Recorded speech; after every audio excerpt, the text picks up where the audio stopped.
नमस्कार दोस्तों। आज हम बात करने वाले हैं वास्तु दोष के बारे में। अगर आप अपना घर का कंस्ट्रक्शन कराने जा रहे हैं, उससे पहले आपको ये कुछ बातें याद रखनी है, जिससे कि आपको नेगेटिव एनर्जी का सामना ना करना पड़े। हम जाने अनजाने में बिना वास्तु का ध्यान रखकर घर का कंस्ट्रक्शन तो करा लेते हैं, लेकिन जब हम कुछ समय बाद हमारे घर में जो नेगेटिव एनर्जी है, उसे जब हम फील करने लगते हैं, हमारे काम नहीं बन पा रहे हैं, तो उस समय हमें ध्यान में आता है कि हमें यहाँ पे वास्तु का ध्यान रखना चाहिए था। और उस टाइम लोग थक हार के फिर घर की तोड़-फोड़ कराते हैं, जिसकी वजह से हमारा जो पैसा है, वो भी काफ़ी बर्बाद होता है। इसलिए हमें ये कुछ बातें पहले ही ध्यान में रखनी है, जिससे कि हमारे घर में जो वास्तु का दोष है, वो नहीं आ पाए। अगर हम जनरली देखें तो हमारी 4 दिशाएँ होती हैं, नॉर्थ, साउथ, ईस्ट, वेस्ट, यानी कि पूर्व, पश्चिम, उत्तर, दक्षिण। लेकिन वहीं अगर हम वास्तु की भाषा में अगर बात करें, तो हमारे 4 कोण होते हैं, ठीक है? यानी कि कॉर्नर। सबसे पहला होता है आग्नेय कोण, दूसरा होता है ईशान कोण, तीसरा होता है वायव्य कोण और चौथा होता है नैऋत्य कोण। अब यहाँ पर हम अपनी दिशाओं को समझने के लिए हमारा जो प्लॉट है उसको हम 9 पार्ट्स में डिवाइड कर देंगे। ठीक है, जो भी हमारा प्लॉट दे रखा है उसे 9 भाग में हम डिवाइड कर देंगे। अब यहाँ पर आपके जो प्लॉट का कॉर्नर है, अगर वो नॉर्थ वेस्ट के बीच में आ रहा है तो उसको हम बोलते हैं वायव्य कोण। और वहीं अगर वो आ रहा है आपका नॉर्थ ईस्ट के बीच में, तो उसे हम बोलेंगे ईशान कोण। देन इसके बाद अगर हमारे प्लॉट का जो कॉर्नर है वो हमारा साउथ वेस्ट के बीच में आ रहा है, तो उसे हम बोलते हैं नैऋत्य कोण। एंड अगर वो ईस्ट और साउथ के बीच में आ रहा है तो उसे हम बोलते हैं आग्नेय कोण। और आपका जो सेंटर का जो पोर्शन होता है, जो हमारा ओपन स्पेस होता है, इसको हम कहते हैं ब्रह्मस्थान। यहाँ पर आपने कोई भी कंस्ट्रक्शन नहीं करना है, इसे आपने खाली जगह छोड़नी है। जैसे कि हमारा खुला हुआ हॉल होता है, तो वैसे ही आपको वहां रखना है। ठीक है, यहाँ पर आपकी कोई भी कंस्ट्रक्शन नहीं होनी चाहिए। अब हम दिशाओं के बाद हम बात करेंगे प्रकृति के पंच तत्व के बारे में। मतलब कि जो हमारे 5 एलिमेंट्स होते हैं, जो हमारे बेसिक 5 एलिमेंट्स होते हैं, उनके बारे में हम बात करेंगे। तो पहला होता है हमारा एयर, दूसरा होता है वाटर, तीसरा होता है अर्थ, चौथा फायर एंड पांचवा होता है स्काई, यानी कि वायु, जल, पृथ्वी, अग्नि और आकाश।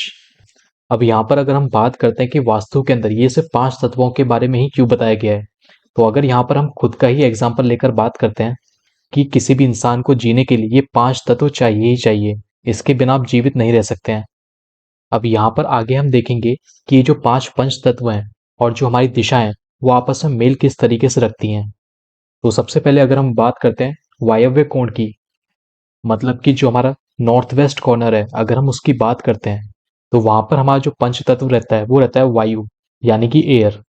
मतलब कि आप अपने उस प्लॉट के कॉर्नर में एयर के स्ट्रक्चर को बनाएंगे। ठीक है, जो भी आपका जहाँ से वायु की निकासी हो रही है, जैसे कि आपका लेड बाथ हो गया, तो वहां पे आपको एयर सर्कुलेशन की काफी जरूरत है, तो वहां पे आप लेड बाथ बनाएंगे। इसके बाद हमारा अगला कोण आता है नैऋत्य कोण। तो नैऋत्य कोण के अंदर जो हमारा पंचतत्व होता है वो होता है हमारा अर्थ, यानी कि पृथ्वी। इसके बाद तीसरा हमारा कोण आता है ईशान कोण। ईशान कोण के अंदर होता है हमारा वाटर। मतलब कि यहाँ पर जो भी हमारे वाटर के स्ट्रक्चर होते हैं वो हम यहाँ पे बना सकते हैं। जैसे कि आपका पानी की टंकी हो गया, ठीक है, वो आप यहाँ पर रख सकते हैं इस कोण के अंदर। चौथा हमारा आता है अग्निय कोण। तो अग्निय कोण के अंदर हमारा, जैसे इसमें नाम से ही पता चल रहा है कि जो हमारा पंचतत्व आता है वो आता है फायर एलिमेंट। जो भी आपका आग से रिलेटेड काम होता है वो आप इस कॉर्नर के अंदर करते हैं। जैसे कि आप खाना बनाने के लिए जो गैस इस्तेमाल करते हैं, और वो गैस हम कहाँ पर रखते हैं, किचन में, तो वो आपको कहाँ पर बनानी है, फायर एलिमेंट के अंदर। अब यहाँ पर हम एक एक करके देख लेते हैं कि हमारे घर के कौन सा स्थान किस डायरेक्शन में होना चाहिए।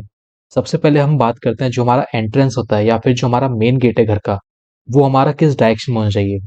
अगर आपके जो मेन गेट की जो फेसिंग है वो आपकी ईस्ट या फिर नॉर्थ फेसिंग है, यानी कि आपकी जो मेन गेट का जो मुंह है वो आपका ईस्ट फेसिंग की तरफ है या फिर नॉर्थ फेसिंग की तरफ है, तो उस केस में जो आपका गेट होना चाहिए वो आपका नॉर्थ ईस्ट में होना चाहिए, यानी कि इस स्थान पे आपका होना चाहिए। और इसके बाद अगर नॉर्थ फेसिंग की तरफ है आपका, तो उस केस में आपके घर का जो मेन गेट है वो आपका इस स्थान पर होना चाहिए। सेम वही अगर हम बात करते हैं वेस्ट फेसिंग की, तो आपका नॉर्थ वेस्ट की तरफ आपका गेट होना चाहिए। और साउथ फेसिंग के केस में आपका जो घर का जो मेन गेट है वो आपका साउथ ईस्ट में होना चाहिए। यहाँ पर एक बात आप हमेशा ध्यान में रखना कि आपका जो मेन गेट है वो कभी भी आपका सेंटर में नहीं होना चाहिए। ठीक है, हमेशा कॉर्नर्स की साइड में होना चाहिए, कभी भी आप उसे सेंटर में ना रखिए। इसके बाद हम बात करेंगे बेडरूम की, कि आपके घर में जो मास्टर बेडरूम है, जहां पर उस घर का जो मुखिया होता है, जो मेन पर्सन होता है, वो जहां पर विश्राम करता है, तो वो आपको हमेशा साउथ वेस्ट के अंदर ही देना है। ठीक है, मतलब कि आपका जो मास्टर बेडरूम होगा वो आपका साउथ वेस्ट में होना चाहिए। इसके बाद इसमें हमारा नेक्स्ट पॉइंट आता है कि जो हमारा पूजा घर होता है, जिसे हम टेम्पल कहते हैं, जो कि हमारे घर की एक काफ़ी इंपॉर्टेंट जगह होती है, तो उसको सही जगह पे स्थापित करना बहुत ज़रूरी है। तो आपका जो पूजा घर है या फिर जो टेम्पल होता है, वो आपका हमेशा नॉर्थ ईस्ट कॉर्नर में ही होना चाहिए। आप हमेशा उस जगह को रिजर्व रखिए कि नॉर्थ ईस्ट कॉर्नर में हमने पूजा घर ही बनाना है। देन इसके बाद अब हम बात करेंगे टॉयलेट की, कि जो हमारा वॉशरूम होता है वो हमें किस दिशा में रखना है। तो मैं ऑलरेडी इस वीडियो में पहले भी आपको बताया था कि जो हमारा टॉयलेट होता है वो आपको नॉर्थ वेस्ट कॉर्नर में रखना है। ठीक है, क्योंकि वहां पर क्या होता है, जो एयर का सर्कुलेशन है वो काफी अच्छा रहता है। टॉयलेट या फिर जो वॉशरूम है, उसके बाद अब हम देख लेते हैं कि जो स्टेयरकेस होता है, स्टेयरकेस की डायरेक्शन हमने किस तरीके से रखनी है। हमेशा इसमें एक बात आप याद रखना कि जब आप स्टेयरकेस को कंस्ट्रक्ट करो तो उसकी जो डायरेक्शन है वो आपकी नॉर्थ से साउथ की तरफ होनी चाहिए।